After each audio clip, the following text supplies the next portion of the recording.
Why the hell would someone else be in here? I debated. Why do you think to cluck your ass up? Shut the hell up and go ahead and get some condoms ready.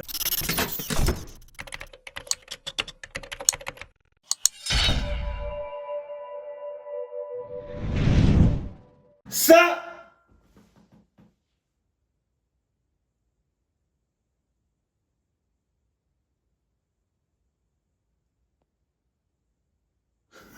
No.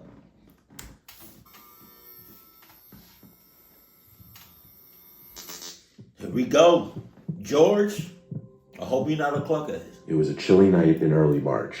This happened a couple years ago now. I had just gotten home from work. Right. I was working late that night, so it was close to midnight by the time I walked through the door. I was beyond exhausted. I wanted nothing more than to crack open a freezing cold beer and throw my feet up on the couch. So that's exactly what I did. You're exhausted. Why would you do that? Just go to sleep. I hate when people say they're tired.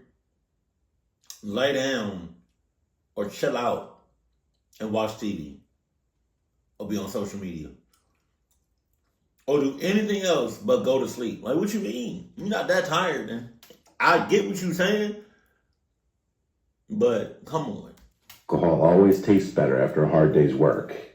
I didn't even turn on the TV immediately. I just sat there on the couch with my eyes closed and my feet elevated, trying to ignore the nagging thoughts about how stressful my life was. I remember getting frustrated while flipping through the channels because nothing was catching my eye. After sifting through for another few minutes, I ultimately gave up and opted to enjoy my beer in silence.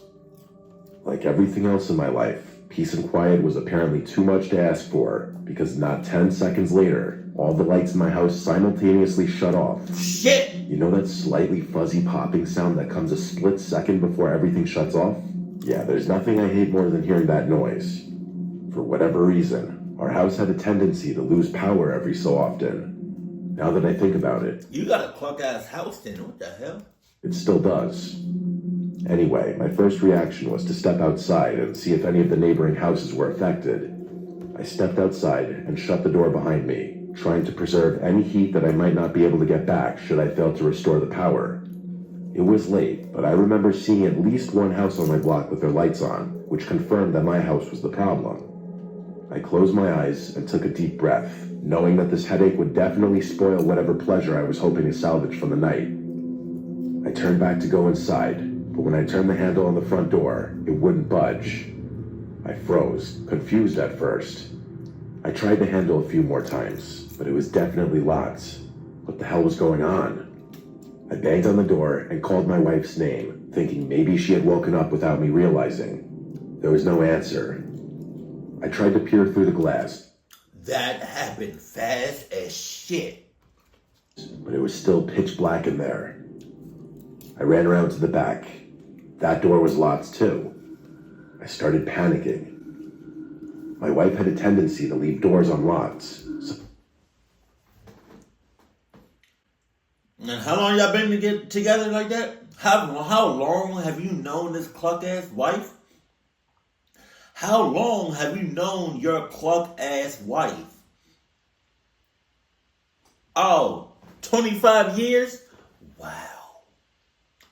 So for 25 years strong, you've been with a cluck ass, doing some cluck ass shit. That's crazy. it was weird that the back door would be locked in the first place.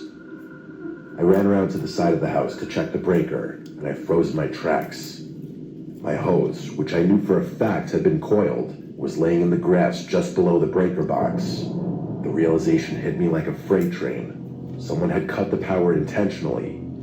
Without thinking, I sprinted to the nearest window and desperately looked inside one more time. This time, I was able to make out two flashlights swinging around wildly in the dark, Oh my God. as if two people were rummaging through my house. They were. I knew they were stealing shit. It's crazy how fast that shit happened.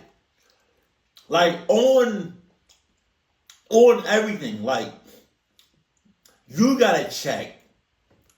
You gotta be quick with your shits, bro. Like, the mailbox could be a couple of feet from your house. You go check it. Somebody in your shit. Oh my God. Cluckness can happen within seconds, bro. Like, you gotta be on your shit. I was infuriated. The nerve of someone to do this while I was literally home. I reached into my pocket to call the police, only to realize that I had left my phone on the couch. After cursing under my breath, I told myself I'd just run to the neighbor's house and borrow his phone. As I started making my way to the nearest house, another, more sinister thought hit me. My wife was still inside. You just now saying that? You don't love her like that. You don't care about her like that. You just not saying that. You just now thinking that? Come on. She was probably asleep, vulnerable to whoever was in the house. I couldn't leave her there, even for another minute. I sprinted back to my house and frantically grabbed some loose rocks from the yard. I started chucking them at our bedroom window, hoping to wake her up. After the third rock, she opened the window. Before she had a chance to say anything, I quietly told her what was happening and instructed her to hide in our closet. Her head disappeared immediately. She didn't ask questions. I then sprinted to my neighbor's house and banged on the door. I explained what was going on as quickly as possible, and then I used his phone to call the police. I waited on his porch, praying that my wife would be okay. The police eventually arrived, and I ran out to one of the cars, explaining the situation as best I could. They barged into the house, but by then, it was too late. The back door was wide open, and whoever had broken in was gone, with too many of our valuables to count. My wife was more shaken than I was, and understandably so. What she told me and the police made me angry at myself for not doing a better job at protecting her. To this day, I'll never forget. To this day, you will always remember how cluck of an ass you were. How trash of a person you were. How sus of a person you were.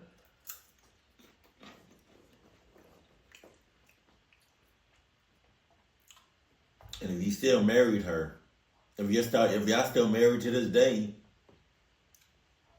I don't know what to tell you. Like,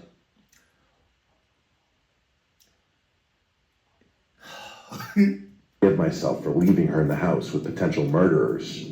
Apparently, mere seconds after I instructed her to hide, she heard someone kick the bedroom door open. The person walked into the room and cocked a gun. He stood there motionlessly for a few seconds, clearly listening for anyone in the room. She said she had never been more terrified in her entire life. I believe the intruders heard me throwing the rocks at the window. The scariest part is that we still live in this house, and we're not planning on moving out anytime soon. okay, all right.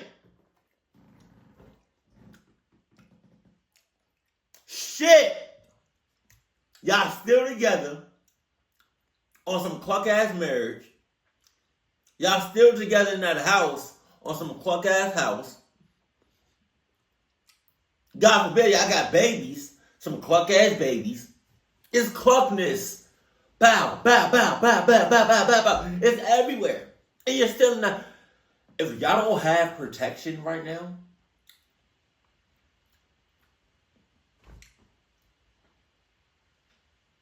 if y'all don't have some sort of like Adidas, some sort of like, I don't know how to. Why are y'all still together and why are y'all still in that house? The shit just won't, man. Sometimes I think about what could have happened had I not stepped outside for those brief moments.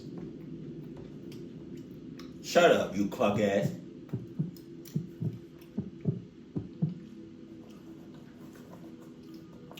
I've always lived in the shadow of my older brother.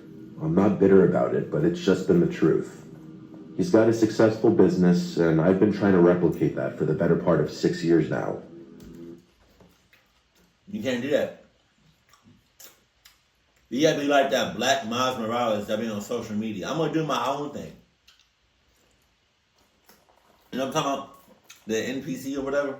He was recently on Kai's Sinat stream. The Black Miles Morales, he had like a little fro. Nah, man. I'm gonna do my own thing. I recently moved back in with my parents to try and find some footing. Going back home definitely felt like a step backward, but I didn't have many options. I was staying in the basement to keep out of their way as much as I could. A basement? Okay. Okay, a basement? A basement. Okay. Basement. It wasn't too bad down there. It was almost like a mini apartment. The basement had its own little kitchen, bathroom, office, bedroom, and even a TV with my old video games. With all that, I rarely went upstairs. I could pretty much live down there on my own, and it kept me from feeling like a total burden. One night, it was either Friday or Saturday, there was a pretty nasty storm blustering outside. Rain was hammering against the windows, and the wind was strong enough to rattle the whole house. I can't overstate the intensity of it. It was one of the wildest storms I had ever seen at that point. My parents were out of town for the weekend, so I had the place to myself, which was fine by me. I remember it being extra cozy down there that night. I love listening to a raging storm from the comfort of a warm bed, especially when it's late at night. There's something about hunkering down inside during a chaotic storm that really eases my mind. Yeah, but also, there's also something about being in the house fully protected by Adidas and watching the storm from the inside out. About to fall asleep to the soothing pattering of rain, and the power suddenly went out. Everything clicked off at once, and I was left in total darkness. I groaned, annoyed at the inconvenience. I figured the storm must have knocked out the power, and for a second I thought about going to check the breaker, but I didn't feel like dealing with it. Not with the storm raging outside. Besides, I was about to go to bed anyway, and I didn't really know where the breaker was to begin with. I figured I'd just wait it out and deal with it in the morning. As I lay there, trying to get comfortable again, I heard something. A loud, unnatural thud against one of the basement windows. It sounded heavy, like something had hit it hard. My first thought was that maybe a branch had come loose in the wind or a tree had fallen. The sound was sharp and deliberate, not like anything I'd heard before. As lazy as I wanted to be, I couldn't ignore a fallen tree. That was a bit of a step up from a simple power outage. Reluctantly, I got out of bed and grabbed my phone, using the flashlight to make my way over to the window. The basement was pitch black, and the only sounds were the rain pelting the glass and the low rumble of the thunder outside. I remember rubbing fuzzies out of my eyes to try and wake myself up a little bit. I held my phone up to the window, squinting through the glass, and nearly died from my heart stopping right there. There was a man's face pressed up against the window, and he was staring in at me. His eyes were wide, his skin pale and drenched, and for a split second, he made direct eye contact with me. As soon as he saw me looking, he moved away from the window. I stumbled back, almost dropping my phone in shock. What the f had I just seen? I felt my heart starting to race. I could barely breathe, but I didn't have much time to process it because a few seconds later, I started hearing another sound, the sound of footsteps. I listened closely. The floorboards above my head were creaking gently. There were people in the house. Between what I had just seen and what I was hearing, I was on the verge of losing it. I was home alone, and my house was literally getting broken into. On top of everything, one of them knew I was in the basement. I couldn't think clearly with how severe the situation was. Everything was happening so fast, but I had no choice but to act. Everything is happening so fast, but you're not running fast. You're not thinking fast. You're not doing shit fast.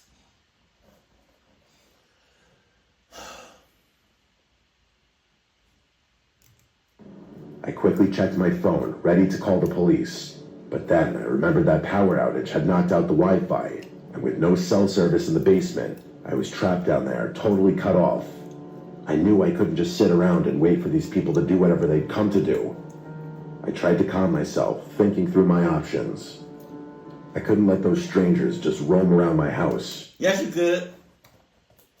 You can act as long as you good, as long as you safe. You can do what they can do, whatever they want. Just don't hurt me. You good. This ain't even my house. You can do whatever you want. This ain't even my house, brother. You can do whatever you want. I don't give a damn. But I definitely didn't want to confront them head on. I was literally stuck in a lose-lose situation. I decided I'd try to sneak upstairs, skip out the front door quietly, and then call the police once I was outside. The basement don't know. What? What? The basement don't got no windows? No doors? That's cap. That's cap. Hell no. If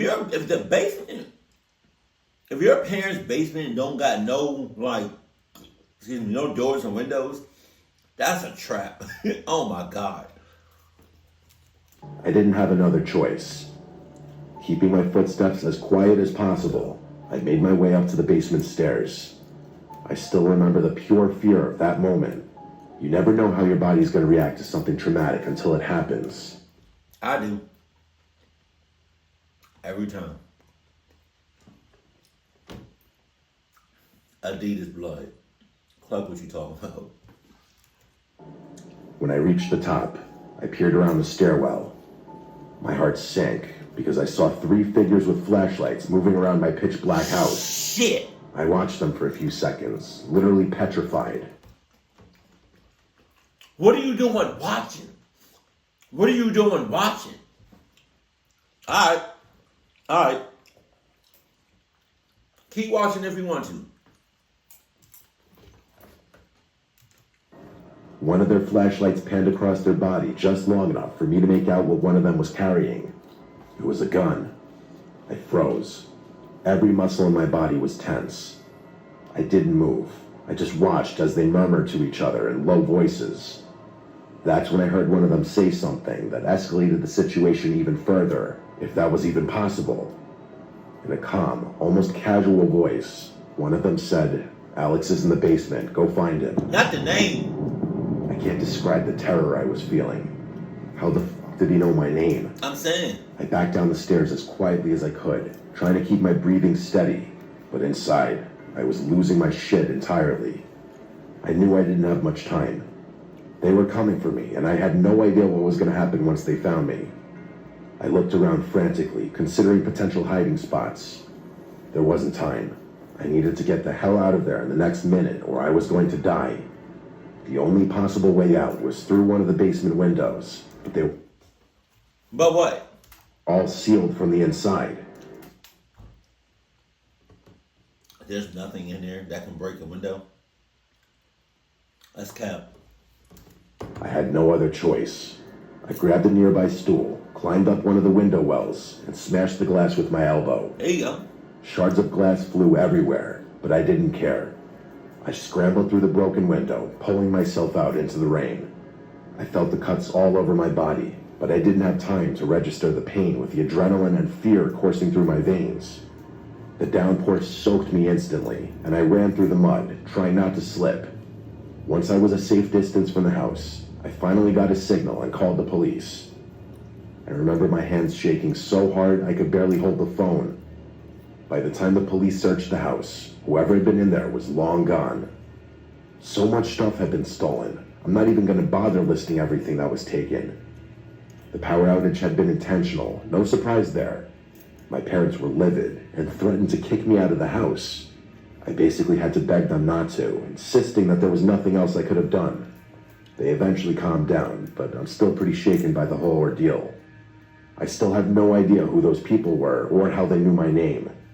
I hate thinking about what might have happened had they found me. I'm saying, I would have threw your ass out to the streets. On me. I would have threw you to the man. What?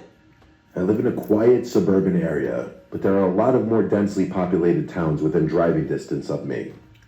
A few months ago, I picked up a night shift security job at a warehouse a few towns over. God damn. It was situated in this industrial space that stretched on for miles. The building itself was isolated with rows and rows of tall metal shelves and a couple of big loading docks. The work was easy. Routine checks, basic security, making sure everything stayed locked up. It was quiet, usually too quiet, but I didn't mind. I like the solitude, and most nights You in there by yourself? You got it. Either you pay me $600 an hour plus 10 years of Adidas, or I'm not staying. I'm saying. I could finish my shift without much happening. It was a Thursday night and it was pouring out. I was checking my phone every so often for updates on the storm, as I wasn't too keen on having to drive home in those conditions. Luckily, there wasn't much for me to do that night, so I at least had that going for me. The power in the warehouse flickered a few times, but held steady, so I wasn't too worried. But about an hour in, the power finally gave out, plunging the whole warehouse into pitch black darkness. I was pissed.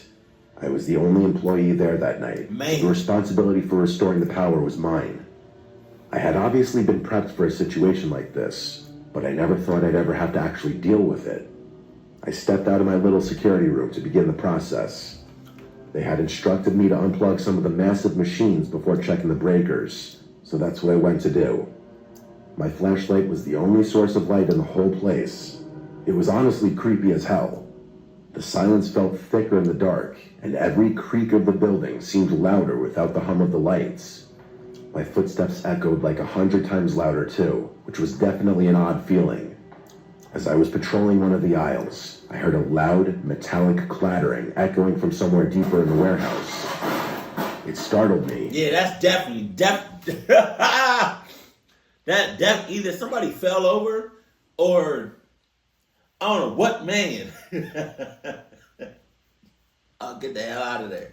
I brushed it off as the storm rattling the roof or the metal shutters. What the hell? Still, I decided to check it out, aisle by aisle. When I rounded one corner, I froze. A faint beam of light was moving along the shelves up ahead. It looked just like my own flashlight. It clicked off as quickly as I had seen it, but I had definitely seen it. No one should have been there until the morning, though. I felt my heart start to race. Why the hell would someone else be in here? I debated. Why do you think to cluck your ass up? Shut the hell up and go ahead and get some condoms ready. Falling out, but ultimately decided against it. When I reached the spot where I'd seen the light, it was gone.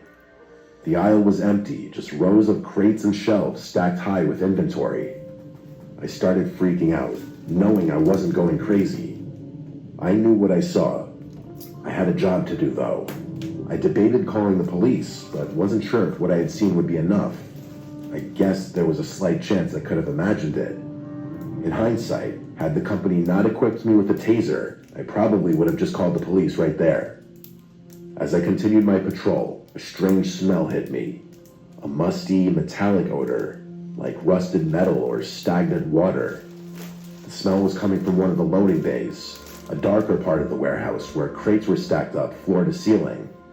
I followed the smell with my flashlight, and that's when I noticed something odd.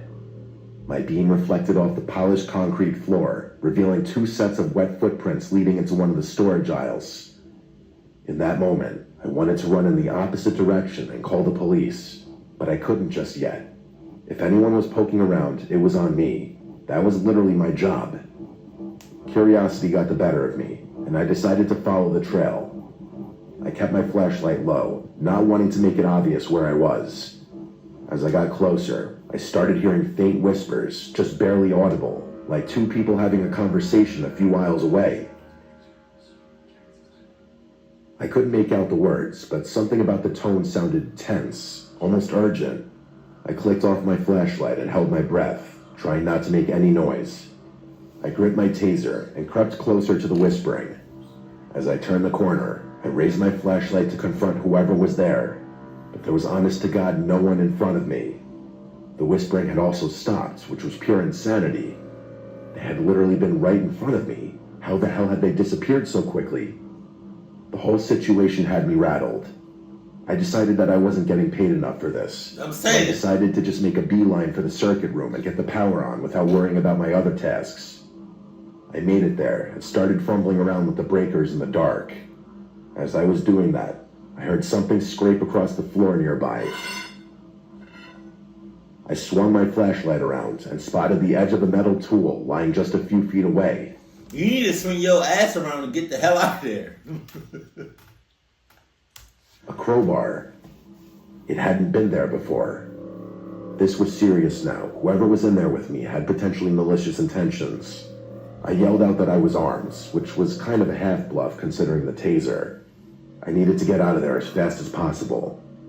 My nerves were shot at that point, but I knew my life was more valuable than whatever consequences I'd face for leaving. As I was heading for the door, a loud, metallic crash echoed from the far end of the building, followed by the unmistakable sound of rushing footsteps. I felt a surge of adrenaline and started running toward the noise. I turned the corner, and there they were. Standing in the middle of the aisle were two figures dressed all in black. One of them was holding a crowbar identical to the one I had just walked past. They looked at me for a split second, and then, without warning, started sprinting directly towards me. I didn't think. I just turned and ran. All the confidence I had just mustered up was gone. I could hear their footsteps pounding behind me, but I didn't dare look back. I weaved through the aisles, praying that I'd be able to navigate this place better than they could. After what felt like an eternity, the footsteps faded. I paused, catching my breath, and realized they weren't chasing me anymore. Eventually, I made my way toward the exit door and stepped outside. I immediately called the police and begged them to come as quickly as possible. They actually arrived pretty quickly, which I was thankful for. Of course, those two strangers were long gone by then, but the officers were really helpful, and even helped me get my power back up. My boss was not as sympathetic, though. He gave me shit for running, and I almost lost my... Okay, hey, boss. How about your ass come over here in the middle of the night and let this shit happen? Oh, say something. Say something. Oh, okay. Shut your ass up. ...job over the whole incident. I still can't get over how strange the whole encounter was. Like, it was clear that those people were messing with me, but they still chased me with a weapon. The worst part is I still work nights in that warehouse. What? Although my boss did start putting at least 2 people on the shift every night. I still don't know what to make of the whole thing. I'm just glad those guys didn't catch up to me. Why did he... I hate when... what's it... How you say? I don't know how to really word this. It shouldn't have taken for an old boy to get almost clucked up for you to be like, you know what? Maybe he should have other people on his shift in this big ass building overnight. It shouldn't have taken him to get almost clucked up to that's crazy. Because I promise you, if this would have never happened, if he would have never got clucked up, the boss probably would have never put anybody on his shift. He probably would have still been alone on his shift. And this is what I think. During a blackout, if you're home and there's a blackout that happens, stay home. If you're at work and a blackout happens,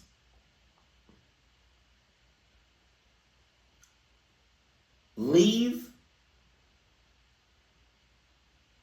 If you can.